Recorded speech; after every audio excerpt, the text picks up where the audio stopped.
Hello les lecteurs, j'espère que vous allez bien. Bienvenue dans cette nouvelle vidéo YouTube. Déjà, je voulais vous remercier pour les retours sur ma vidéo précédente, sur ma meilleure lecture 2023. C'était vraiment très gentil. J'ai eu que des bons retours, beaucoup d'échanges et ça c'est vraiment top parce que c'est pour ça que j'ai voulu ouvrir une chaîne Booktube pour avoir des échanges avec vous, des échanges avec d'autres lecteurs. Donc je suis contente que ça vous ait plu. C'est pour ça qu'aujourd'hui j'ai décidé de faire le tag ce livre qui, en tout cas le livre qui, je sais pas si vous connaissez. Je me suis dit c'est encore mieux pour apprendre un petit peu à se connaître que de partager un peu ces livres selon différentes catégories, vous allez comprendre. On est donc sur Instagram, donc n'hésitez pas à me rejoindre par exemple parce que ça peut être sympa quand il y a des petits échanges comme ça. Donc je vous ai demandé de donner des catégories de livres, donc ce livre qui par exemple, le livre que tu as abandonné le plus vite, le livre que tu as le moins aimé, etc. Et vous m'avez donné des catégories et aujourd'hui je vais y répondre. Parmi celles que vous m'avez données, j'en ai sélectionné une dizaine, celles qui me paraissaient les plus intéressantes et les plus sympas à vous partager. Et n'hésitez pas vous à me dire dans les commentaires par exemple lequel de ces livres vous auriez mis à ma place, ça me ferait trop plaisir et j'ai hâte de vous lire. C'est parti, je vais regarder les catégories que vous m'avez données, donc je me munis de mon téléphone. On commence par la première catégorie. La première catégorie que j'ai eue, c'était le livre qui t'a le plus marqué. Quand on m'a dit ça, j'ai directement le livre. J'ai directement le livre parce que moi il faut savoir que je lis vraiment au rythme de lecture que j'ai actuellement depuis on va dire 3 ans à peu près. Et en fait c'est un seul livre qui m'a vraiment fait aimer la littérature comme je l'aime maintenant. Et ce livre c'est Au bord des cendres de Jean-François Bouygues. C'est pas un livre qui est très connu, c'est pas un auteur qui est très connu non plus. C'était d'ailleurs son premier roman, sa première parution. Et j'ai l'impression que c'était un peu une rencontre entre nous deux. Lui sa première parution, moi mon vrai premier livre que j'ai lu de moi-même on va dire, qui m'a fait aimer la littérature. Et c'était vraiment une lecture incroyable. On va suivre dans ce bouquin l'histoire d'un jeune homme, je sais plus exactement comment il s'appelle, je crois que c'est Vincent. Ouais, c'est ça. On y suit en fait Vincent qui est un jeune homme qui est en quête en fait de repères, de racines parce qu'il a perdu sa femme et son enfant. Il est en quête de repères, il est en quête de famille parce qu'il y a toujours eu un petit peu ce mystère autour de sa grand-mère disparue ou alors une grand-mère qu'on ne voit plus, qui est en hôpital psychiatrique, etc. Donc il y a toujours eu ce petit truc un petit peu étrange et lui il a envie de retracer en fait l'histoire de sa famille. Et en fait on va être plongé nous dans une saga familiale mais immense et tellement riche en émotions, en liens familiaux et vraiment elle est fabuleuse dans la période de la Seconde Guerre mondiale. On va suivre toute cette famille-là. Et c'est une saga, pas une saga habituelle, je trouve que vraiment il y a un truc particulier. Moi j'avais tellement accroché et je m'étais dit ok donc c'est ça lire, c'est ça la littérature, c'est ça qui fait que les gens aiment lire. Pas juste ce qu'on vous impose au collège ou au lycée, vous voyez. Parce que j'étais un peu dans cette période-là, un peu dans cet esprit-là. Et en fait, j'ai vraiment eu un coup de cœur pour ce livre. D'ailleurs, il est fabuleusement bien écrit. Donc si jamais ça vous tente, les récits sur la Seconde Guerre mondiale et sur les liens familiaux, trahison, etc. machin, il est trop beau, vraiment. La fin est magnifique. Je veux pas vous en dire plus, mais ce livre, je l'ai vraiment adoré. Et je pense que c'est celui qui m'a le plus marqué parce que encore aujourd'hui, sachant que ça fait 3 ans que je l'ai lu, je m'en souviens encore. Je me souviens encore de énormément de détails, alors que des fois, des livres que j'ai lus il y a 3 mois, je m'en souviens même plus, tellement que j'ai pas aimé. Et celui-là, vraiment, il m'a marqué et il a marqué un peu le début de ce truc que j'ai eu envers les livres. Donc voilà. Seconde catégorie, nous avons le livre qui t'a fait lever les yeux, enfin qui t'a fait le plus lever les yeux au ciel.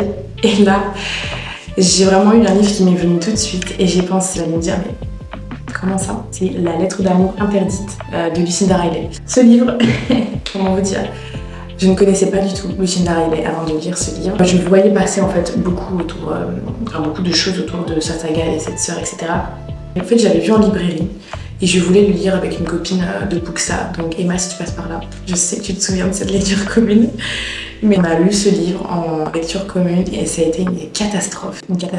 Et je pense à la catégorie, ça m'a fait lever le plus les yeux au ciel. Je pense à ça parce qu'il y avait une histoire d'amour qui ne faisait que de nous... On n'en pouvait plus en fait. À chaque fois qu'on faisait nos retours sur la lecture commune, on disait toutes les deux la même chose, c'est qu'on n'en pouvait plus des « ma chérie, je t'aime », nanana, alors que ça faisait, je sais pas moi, un jour qu'ils se connaissaient vraiment. Ils ont été au resto ensemble et directement ils étaient fous amoureux. C'était « je t'aime, ma chérie », etc. On va se perdre, nanana. Enfin bref. C'était horrible, alors que de base, l'histoire, elle avait l'air hyper tentante. C'était un récit autour de secrets de la famille royale en Angleterre, etc. Ça avait l'air super intéressant. Elle était enquêtrice, enfin lui, il était enquêteur, quel journaliste, machin, enfin, quelque chose comme ça. Et j'avais trop envie en fait. L'histoire, je crois, le prologue, il était incroyable. On s'était dit, mais le livre va être incroyable. Et en fait, c'était une catastrophe. Moi, une catastrophe, avec tout le mot, j'étais là en mode, j'en veux plus des scènes d'amour, j'en veux plus de ce mec qui est love d'une fille alors que ça fait un jour qu'ils se connaissent. Bref, C'est d'ailleurs pour ça que je n'aime pas la romance tout court dans les livres et j'aime bien quand elle est bien placée, mais là c'était vraiment une catastrophe et j'ai fait que lever les yeux au ciel et en fait ça a littéralement gâché ma lecture, vraiment c'était pas possible. J'adore le Cinderella parce que je suis en pleine lecture de sa saga Les 7 sœurs, donc je ne peux pas critiquer sa plume, mais je crois que là c'était une catastrophe, elle a fait le faux bond. Moi je sais pas ce qu'a fait sa maison d'édition quand ils ont sorti ce livre là, mais ça ressemble pas du tout à ce qu'elle fait d'habitude, c'était vraiment une catastrophe. Donc je pense que c'est vraiment le livre qui m'a fait le plus lever les yeux au ciel et pour lequel j'allais peut-être plus saoulée, dégoûtée, vraiment j'en pouvais plus quoi. La prochaine catégorie du ce livre qui, c'est ce livre qui t'a fait le plus rigoler. Et là quand j'ai lu ça, j'ai pensé à un livre, c'est Lucia de Diane Garance. Et c'est pas un livre qui est très connu, c'est une petite autrice qui est chez M+ Édition, que j'ai rencontrée dans un petit salon. Je ne sais pas du tout. Et en fait elle m'a un peu pitché son livre, elle me l'a très bien pitché. Et je me suis dit vas-y je vais soutenir les petits auteurs et tout, pourquoi pas. Et en fait j'ai adoré ce bouquin, je sais plus combien de livres il fait, de pages il fait pardon. Mais oui, il doit faire, ouais, c'est ça, il fait 300 pages environ. Et c'est 300 pages, mais de rigolade.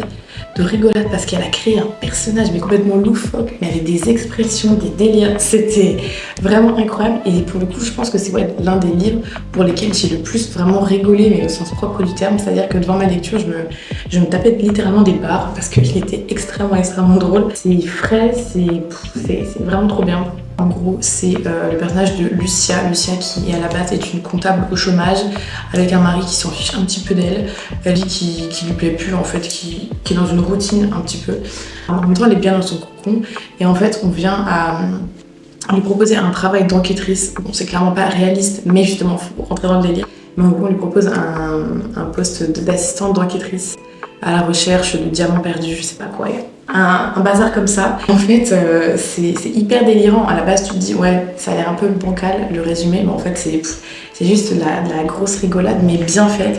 On voyage, il y a de l'amour, il y a de la rigolade, il y a de l'enquête, et il est trop bien. Mais j'ai vraiment beaucoup ri dans ce roman. Je sais pas pourquoi si, je sais pourquoi, parce que c'est vraiment très drôle, et que la plume, l'autrice a vraiment une plume particulière, et je pense que même l'autrice dans la vraie vie doit être très drôle pour sortir des choses pareilles dans ses romans. Et ça, c'est l'occasion de mettre en avant une petite autrice dans mes vidéos YouTube, donc n'hésitez pas à aller voir son travail, c'est Diane Garance, M+ Édition.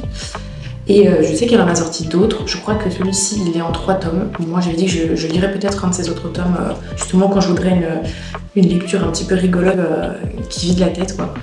Et je sais qu'elle a écrit d'autres romans, donc n'hésitez pas à aller voir si jamais ça vous intéresse ou si vous voulez passer un très bon moment de rigolade vers un livre. C'est avec celui-ci que vous pouvez le faire en tout cas. Pour la prochaine catégorie, nous avons le livre qui t'a le plus ému. Et pour cette catégorie, j'ai vraiment décidé de choisir un livre qui m'a fait littéralement pleurer, dans le sens littéral du terme et physique du terme.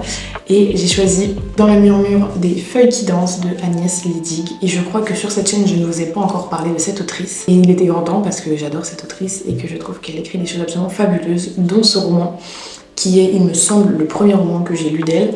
Je ne la connaissais absolument pas, je l'ai découvert je crois en brocante ou quelque chose comme ça. J'ai trouvé la couverture très belle et le résumé me tentait énormément. Et ça a été, oh là là, ça a été très compliqué. Compliqué mais appréciable parce que j'ai adoré ce roman. Mais je sais que je l'avais lu quand j'étais en vacances et que c'était dur de retenir ses larmes et retenir l'émotion que j'avais quand je lisais ce roman et particulièrement à la fin. Parce que la fin, elle m'a achevée. Là, à la fin, j'avais les larmes qui coulaient, j'étais au bout comme quand tu pleures de tristesse.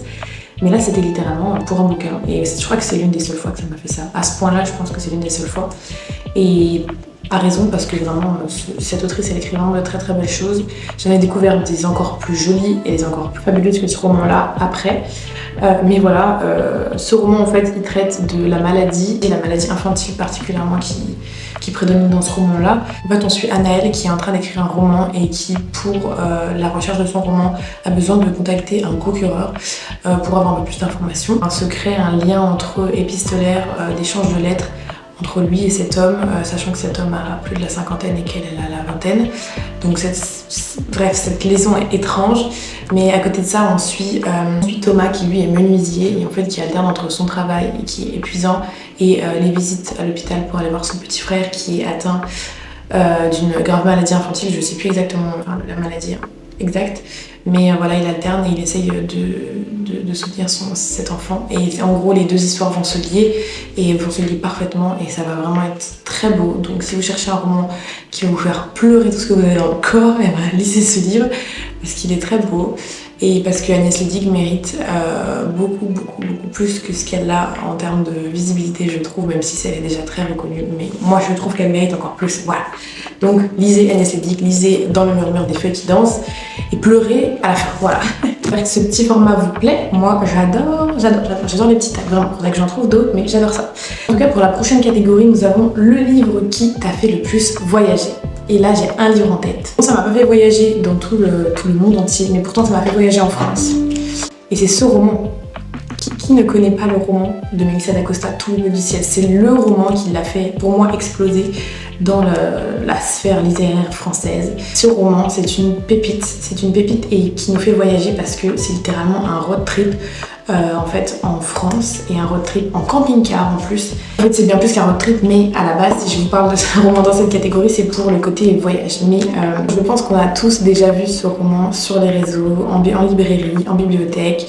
Je pense que si vous ne l'avez pas vu, c'est que vous vivez dans une grotte. En tout cas, ce roman, c'est l'histoire d'un jeune homme qui s'appelle Émile, qui est atteint d'une Alzheimer précoce et qui malheureusement est amené à décéder dans 1 à 2 années qui vont suivre le début du roman.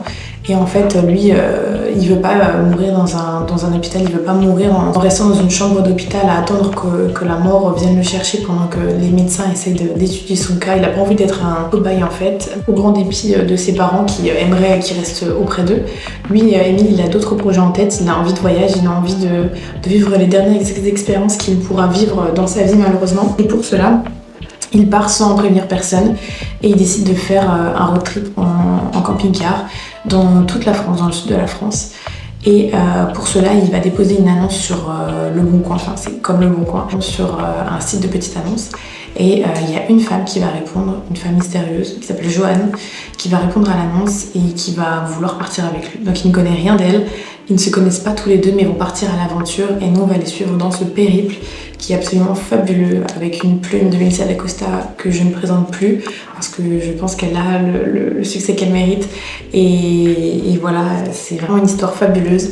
Et elle dépeint les décors de chaque moment et chaque arrêt qu'ils font de manière incroyable, vraiment. Ça pourrait être juste un simple road trip comme ça. Enfin, tu dirais, on s'attache plutôt au personnage et à l'histoire plutôt qu'au décor, mais en fait non, elle met aussi un accent particulier au décor. Je sais qu'elle en avait parlé, elle avait expliqué que c'était un voyage qu'elle avait fait elle personnellement pour apprendre un peu mieux son livre.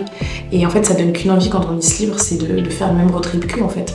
Malgré l'histoire qu'il y a autour, si on garde que le côté voyage, je garderai ce livre-là qui pour moi m'a fait le plus voyager, ça c'est sûr, sans aucun doute. Mais en tout cas, si vous faites partie des gens qui étaient dans la grotte là, qui connaissent pas ce livre, n'attendez plus. Pour la prochaine catégorie, nous avons le livre qui t'a fait le plus réfléchir et pour cela, j'ai cherché dans ma mémoire parce que je me suis dit, réfléchir, en fait, tous les livres, il me faut réfléchir, mais en fait, je me suis dit, il me faut un livre vraiment particulier qui m'a fait vraiment un peu retourner le cerveau et après la lecture où je me suis dit, ok, ça m'a apporté un truc et ok, j'ai une réflexion qui a été amenée.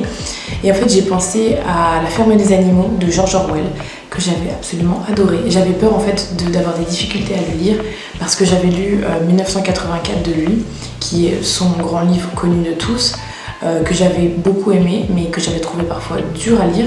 Et La ferme des animaux, il est bien plus abordable. Donc d'ailleurs, si vous voulez découvrir la plume d'Orwell, n'hésitez pas avec ce roman-là. Je trouve encore plus impactant que 1984 parce que même si je sais que La ferme des animaux, ça parle de communisme, etc., je trouve que on peut se l'approprier de toutes les manières qu'on veut.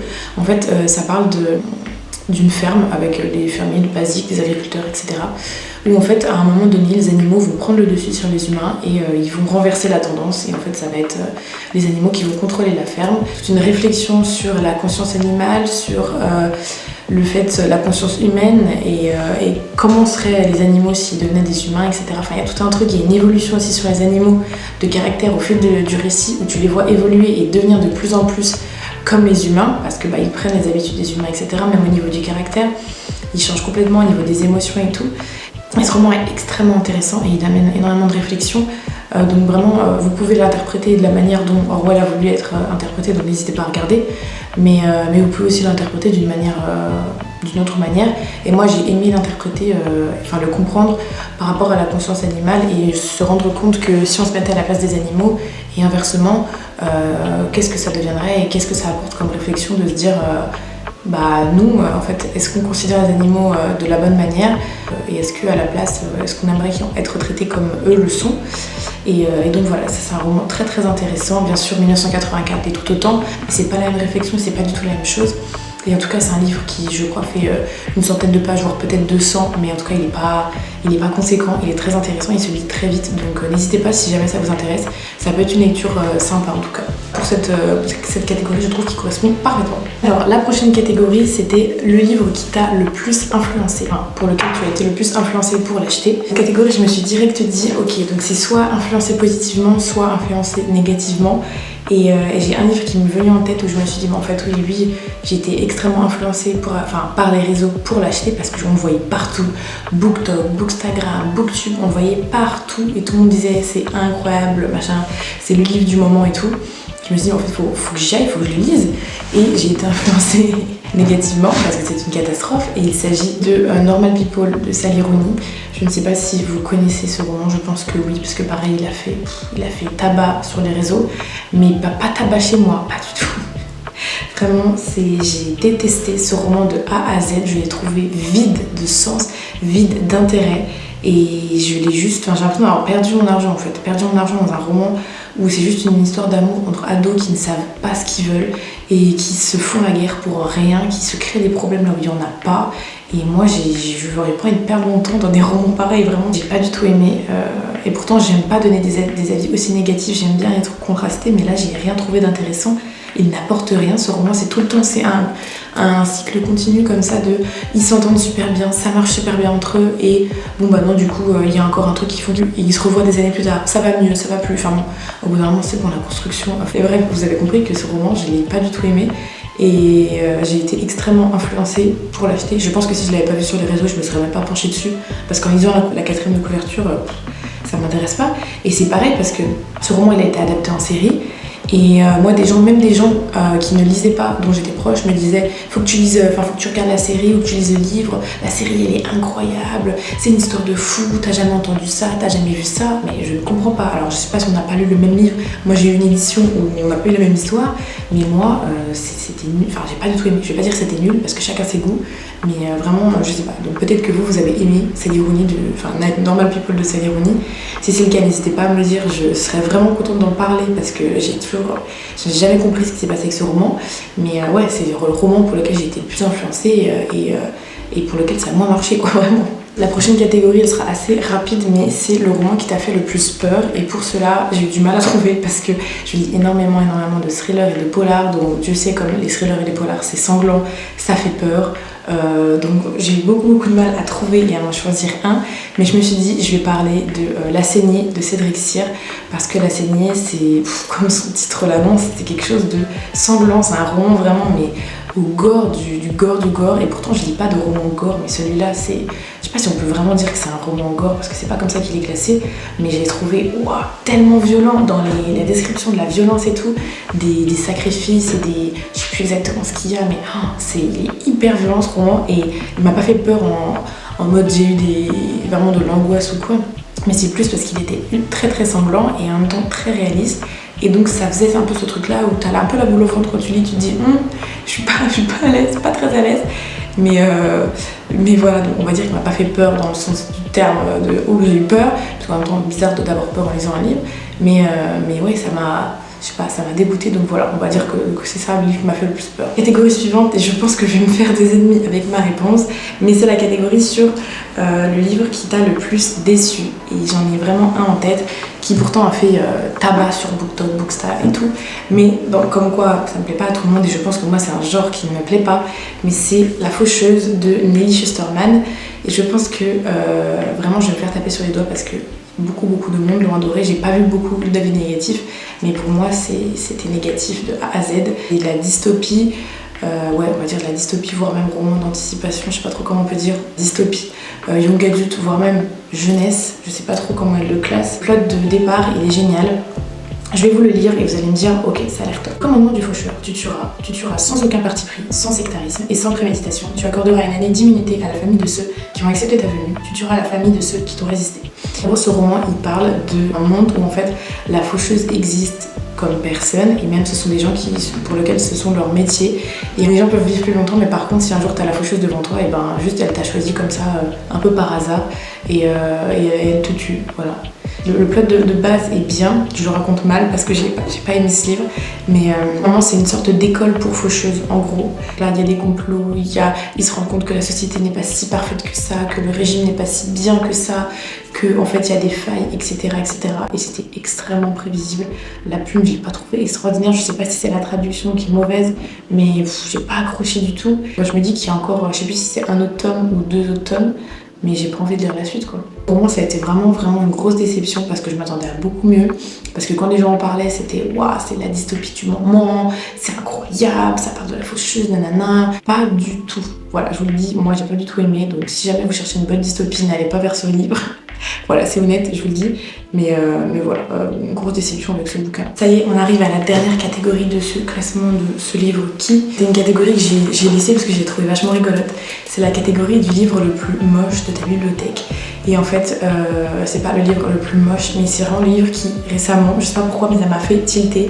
J'ai pas aimé du tout sa couverture, et j'ai pas du tout aimé la typo et l'organisation de sa couverture.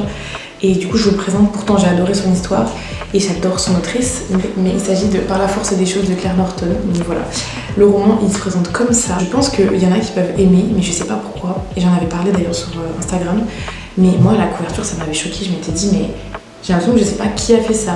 Ça ne ressemble pas à Robert Laffont, enfin je sais pas, j'aimais pas du tout comment la couverture elle était faite, je l'ai pas déçue, pourtant il est pas moche, voilà, elle est bien finie et tout, mais je sais pas, j'ai pas du tout aimé la couverture, j'ai trouvé vraiment pas du tout à mon goût, et la typo pareil, j'ai trouvé que c'était trop gros, ça prenait toute la place, que l'espace entre les lettres était trop énorme, je sais pas, il y a quelque chose qui m'a déplu dans ce bouquin, enfin en tout cas pas du tout dans le bouquin, mais dans la couverture du bouquin, et ça me fait penser d'ailleurs à un autre roman que j'ai adoré et pour qui la couverture ne m'a pas plu, c'est le dernier roman de Melissa d'Acosta. Bref, vous voyez de quoi je parle, je pense, je vais vous mettre la couverture là, mais j'ai pas du tout aimé non plus sa couverture, je l'ai trouvée moche, j'ai l'impression que, enfin voilà, moi c'est un avis qui est très personnel, et au pire on s'en fout des couvertures si le livre est très bien, mais j'ai pas du tout aimé la couverture. Donc vraiment c'est 2 romans de très bonnes autrices, voilà, Claire Norton, très bonne autrice, son roman est génial, donc n'hésitez pas et allez le lire et ne vous fiez pas à mon avis pourri sur la couverture, d'ailleurs vous pouvez très bien l'aimer, ça je comprendrais, et pareil pour les femmes du bout du monde, voilà c'est ça. Melissa d'Acosta, la couverture elle est pas à mon goût, pour ça d'ailleurs que je n'ai pas acheté ce roman, mais je suis fada à ce point là, mais j'ai pas voulu l'acheter du coup, j'ai lu en lecture audio, parce que j'ai pas voulu l'avoir dans ma bibliothèque tellement que je le trouvais pas beau, lui je l'ai acheté d'occasion, mais en tout cas c'est 2 romans top, donc ne vous arrêtez pas à mes préjugés pourris sur la couverture, mon habit ne fait pas le moine comme on dit. Ce sera tout pour ce petit tag de ce livre qui. Je remercie les personnes sur Instagram qui m'ont envoyé les petites propositions, c'était vachement sympa à faire. J'espère que je vous ai donné des réponses sympas, peut-être des envies de lecture parce que c'est quand même le but un peu de ma chaîne, que ça vous a plu. N'hésitez pas, si ça vous a plu, à laisser un petit j'aime ou un petit commentaire pour qu'on échange ensemble. N'hésitez pas à vous abonner aussi du coup si ma chaîne vous plaît et mon contenu vous plaît. Je vous souhaite de très bonnes lectures d'ici là et je vous fais des gros bisous et à bientôt pour une nouvelle vidéo.